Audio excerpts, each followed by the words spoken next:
But before we get into more of some NXT stuff, I do want to mention this because you texted me this, I think yesterday we were talking about it, but I know WrestleMania 38 isn't even here yet, but give me your dream lineup, or not even dream lineup, but your proposed lineup for next year's WrestleMania, because the matches you listed off to me yesterday is a money card, in my opinion, and something I would pay full price to go see in person. So, again, just for the sake of documenting it, so we can go back a year later and maybe laugh at how WWE butchered the possibility of doing these matches. What do you think the WrestleMania 39 card could look like as far as the top marquee matches are concerned?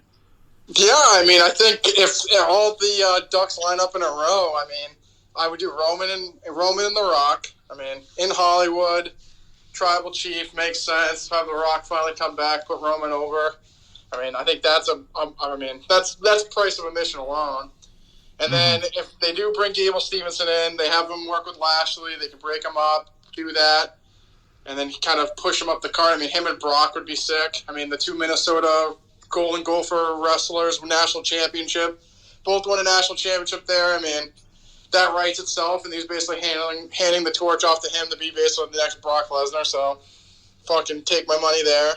Becky and Ronda, I mean, should have done it this year, but I think the story with Bianca and Becky's been great. So I like how Bianca's there as well. But I think next year Becky and Ronda's has to be a slam dunk. I mean, they have history, and realistically should have done it this year, but they didn't. And then now that Cody's coming in, Cody versus Randy, just take my money now. Oh, God, I love that match. I think that's that's probably my one dream match I want to see Cody do. Him now from where he was before against Randy. Oh, take my money. You know, that would almost be exactly 15 years from when Legacy started with him and that other guy that got released a couple of years later, Ted DiBiase. I think he actually left on his own, to be fair, but it would be 15 years from 2023 from the time that he and Orton first linked up, which is just, it makes me feel old because that's when I first started watching. It's a new age. Love Legacy. Big Legacy mark over here. I can only imagine the video package documenting, showing those early... I can see the clips now of Orton and Cody walking down the ramp from 2008, 2009, and Ted being completely cut out of the video. But maybe they bring him in for a quick Raw where Cody attacks him, or Orton RKOs him or some shit. Yeah, maybe they can bring Manu back. Oh my God, Sim Snuka?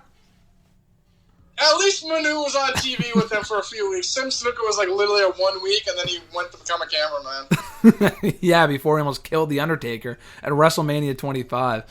Oh my God, yeah, I would love to see that. I think that'd be a great matchup. Yeah, we got a lot of time between now and WrestleMania. Obviously, a lot can change.